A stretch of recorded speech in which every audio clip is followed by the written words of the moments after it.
Now, from WYDC TV, this is Big Fox News at 10.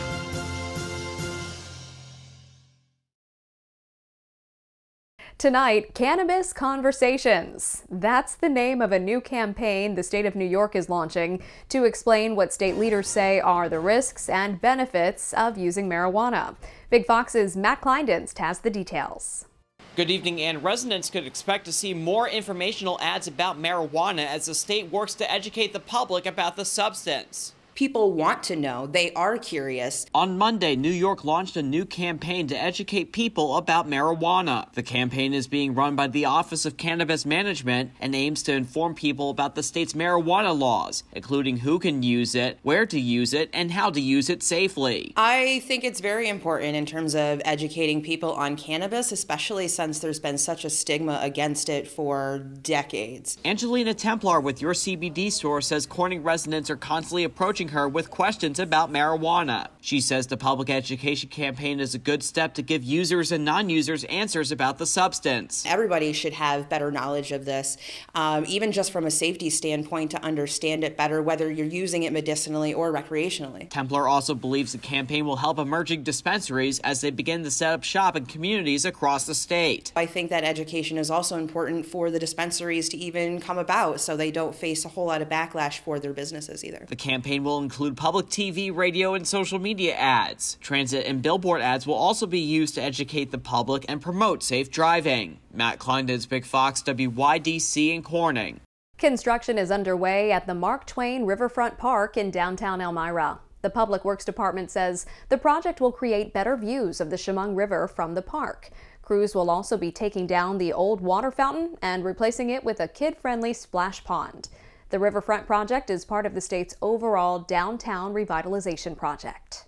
Ukrainian forces continue to take back territory as Russian troops retreat, and Ukraine's president makes a new plea to the United Nations. Alex Hogan has the story, and we want to caution you, this report has sensitive images some viewers may find disturbing. Ukrainian forces taking back more territory on day 41 of the Russian invasion. They've now retaken key terrain and forcing Russian troops north away from the capital. But NATO warns that Moscow is not giving up yet. It's expected their forces will regroup in Belarus before refocusing on taking more territory in the east. In the coming weeks, we expect a further Russian push in the eastern and southern Ukraine to create a land bridge to occupied Crimea. The repositioning comes a day after Ukraine accused Russia of war crimes, including genocide, for allegedly executing hundreds of civilians in the suburbs around Kyiv. The UN Security Council holding an emergency meeting Tuesday morning with Ukraine's president calling for Moscow to face serious consequences.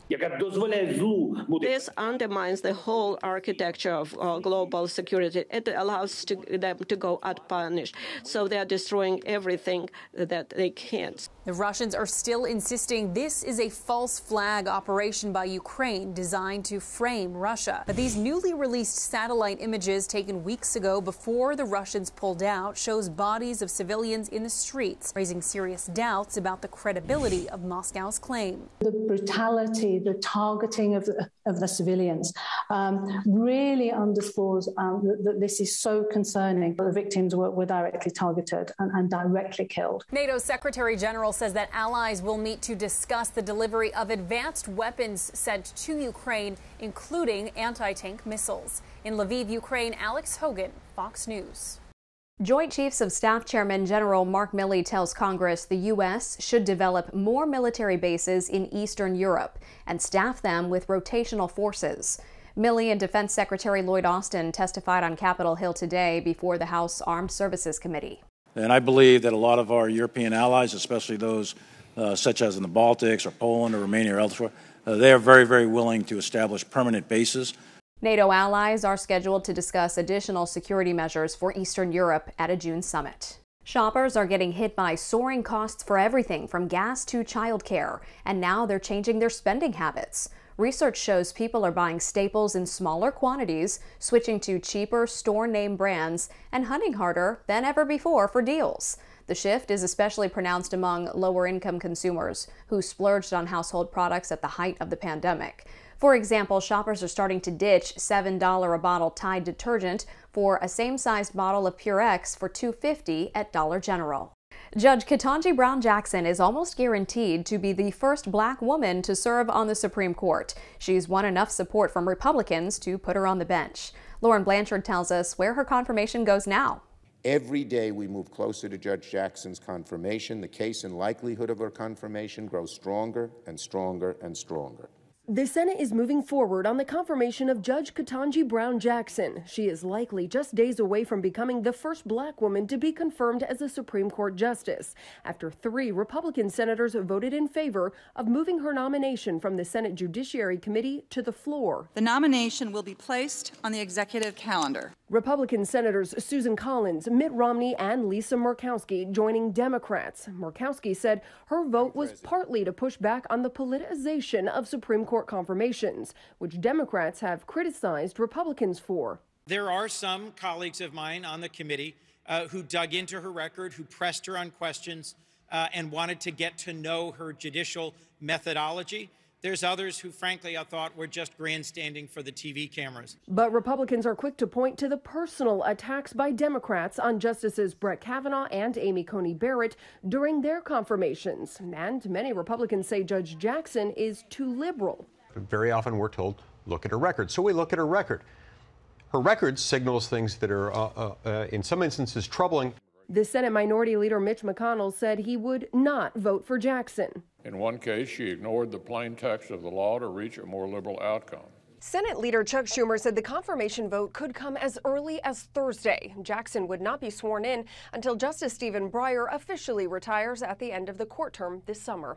In Washington, Lauren Blanchard, Fox News. Todd Nelson is in next with our complete forecast. Plus, some police officers in Arizona are being called heroes after a daring rescue involving some furry friends. Stay with us. Here's your local stock market update from Big Fox.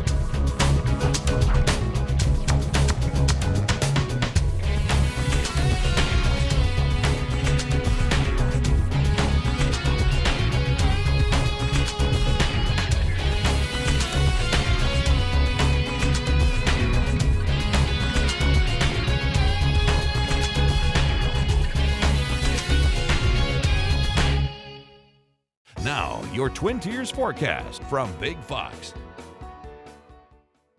Thanks for checking in as we take a look at your local forecast. And not a bad day out there, at least to start. We had some sunshine, a few fair weather cumulus clouds developing, but look at these high wispy clouds filtering up the sunshine into the afternoon. All of this in advance of some rain that'll be moving through tonight. Off and on showers possible, temperatures falling into the lower 40s by early Wednesday morning. Winds will also be out of the east and southeast and starting to pick up as that storm system gets a little bit closer to us. But waking up to temps into the lower 40s, almost 10 to 15 degrees above the average. 640s our sunrise and sunset is at 7:38. Again, daytime high almost 5 degrees above the average, which is now into the mid-50s. So cloudy overnight tonight with those rain showers developing into the early morning hours of Thursday, and then kind of off and on soggy through the second half of the week with winds starting to pick up, as I mentioned. Breezy as that area of low pressure just swirls around the eastern half of the nation. We are going to be drier, though, by Sunday and more sunshine Monday as our temperatures warm up a little more at that point. Did want to mention that we're kind of sitting just on the northern edge of a general thunderstorm threat Wednesday. I think that better chance of thunder will come in later Wednesday. But here's your forecast tonight and for the early part of the morning. Rain departs and we'll have some drier weather for much of the day, especially the afternoon, but overnight Wednesday into early Thursday, another round of showers pushes on in. Don't be surprised if you hear rumble of thunder, but we're not expecting anything severe, so that is good news. Now, with this rainfall potential, we may be looking at anywhere from, say, 3/4 of an inch to nearly an inch of rain. So definitely some soggy weather pushing through, a little bit heavier rain off to the south and east where those thunderstorms will be a better possibility. Again, more so late Wednesday and into early Thursday morning. Waking up on Wednesday to 43 degrees, again 10 to 15 degrees above the average. Rain showers will be ongoing through about the mid to late morning hours before we actually see some drying conditions. But temperatures region-wide, low to mid-40s. Get a little bit on the breezy side here, but the winds will start to pick up more so into the afternoon out of the southeast, during the day, up to near 20-25 mile per hour winds. And again, looking at the showers kind of off and on through the morning hours, I think we see a little bit of clearing, or at least some drier weather for the early afternoon before the showers start to push back in later in the day. We will top out near 60 degrees for most locations, perhaps a little cooler south into northern Pennsylvania, Mansfield at 58 degrees. Thursday, cooler as that colder air begins to settle on into the region, but that's pretty close to average for this early April, and then cooler yet on Friday in some communities out to the north. But as you notice, we're a little unsettled through Saturday to Sunday. At points Sunday, there could be some wet snow mixing in and then drying out for your Monday. We'll keep you up to date. A Texas World War II vet gets a 100th birthday celebration fit for a hero. Cal McCowan celebrated his 100th birthday Monday, complete with his very own parade. Friends and family rode past the vet's home, surprising him with a cavalcade of American flags and honking horns. McCowan was grateful for the turnout, saying his loved ones made not only his day, but his night too. To God be the glory. God be the glory. I want to thank you people, for coming out here. I really do. Because y'all have made my day. Yes. And made my day and my night too. McCowan fought in World War II, earning a Bronze Star and many other honors during his time served. Water levels continue to dip at Lake Powell, one of the nation's largest man-made reservoirs. This as the area has already reached historic lows. Jenna Bree shows us how locals are trying to keep spirits high ahead of tourist season. Spanning 186 miles across 2 states, some call Lake Powell the 8th wonder of the world. It's beautiful. Yeah. It's absolutely beautiful. Chris and Karen Summerford on their first trip to Lake Powell. I would have thought the water was going to be higher because it's a great lake. It's just a sad lake right now. The California couple looked at pictures before coming. The lake looked big. Yeah, I didn't remember seeing all these fingers or like little, I don't want to call them a puddle. It's a giant puddle, but like ponds, I guess. Despite the drought, tourists keep flooding in. I'm not one of the naysayers. I just am not, because I really feel like we're going to be okay. The cool thing is all the stuff that's on the lake right now is all these canyons you've never seen before. All these dead pools are rising up. So we're just rediscovering our Lake Powell again. Although spring break is a popular time to come visit Lake Powell, the tourist season has really just begun. The Page Lake Powell Chamber of Commerce predicts this season will bring around 20,000 visitors to the area. It's booming. Booming. I booked boat tours here. We have booked them nonstop now since they've been open. Some locals aren't feeling as optimistic about Lake Powell's future. Used to be, I think, 7 or 8 marina shops, boat repair and everything else, but now I think there's 3. Between COVID and the lake level, it's just being decimated. The Powwow Trading Post is one of Page's longest standing businesses.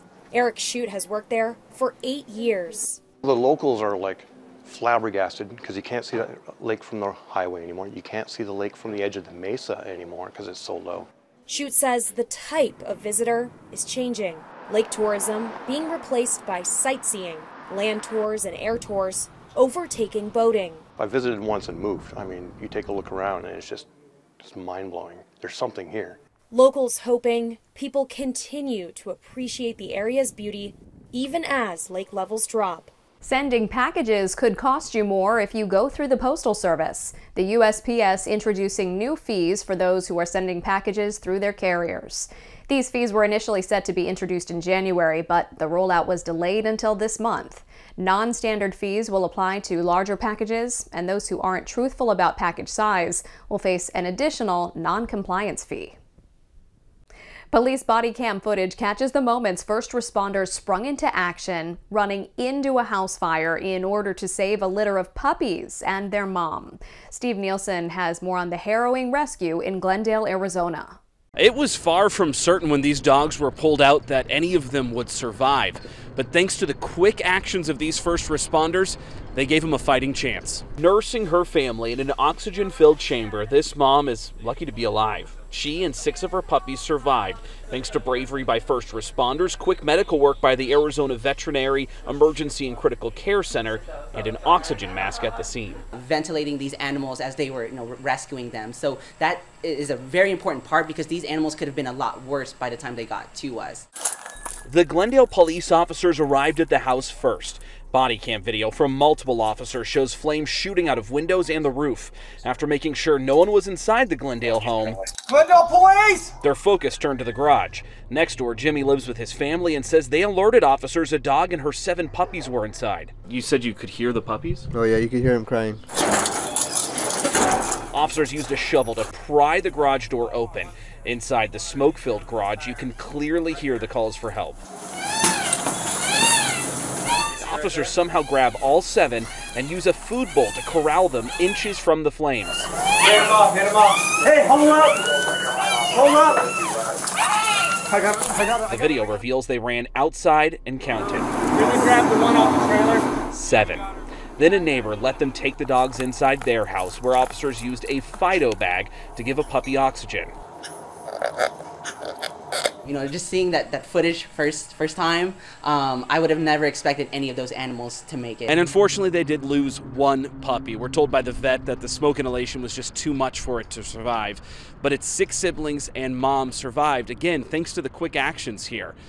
The cause of that fire, by the way, still being investigated. Commercial and recreational use of 3D printers is rising in popularity, but 3D printing technology is also gaining traction in the medical field as veterinarians at a Florida zoo team up with engineers and use a 3D printer to save the life of a rare bird. Jackie Ibanez has a look. This is Crescent, a great hornbill bird getting a new lease on life thanks to 3D printing technology.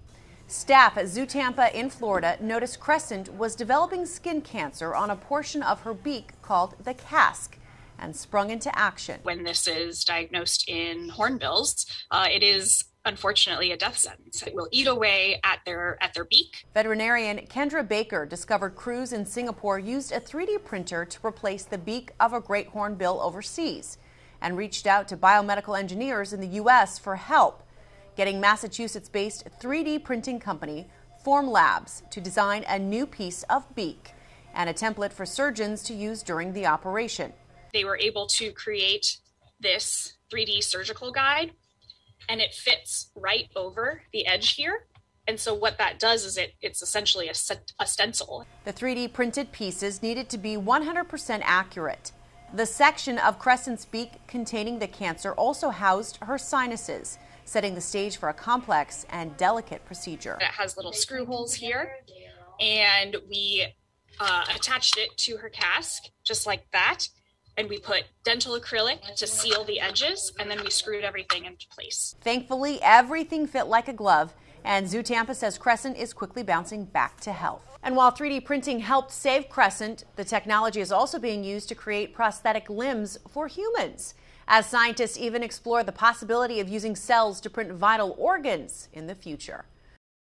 We want to leave you with a smile. There weren't too many cars in a traffic circle on Long Island, New York Sunday morning, and that's a good thing for the seal that wandered into the circle. Southampton police responded and snapped some pictures of the seal before they helped bring it to safety. When we did hear the call, we're like, this cannot be true. But in fact, it was. The seal had a few wounds, but was overall doing well. He's currently at the New York Marine Rescue Center in Riverhead and was examined by a veterinarian. The rescue center plans to tag the seal for future identification in the event he gets stranded on land again. From our whole team, thank you for joining us. We hope you have a great rest of your day.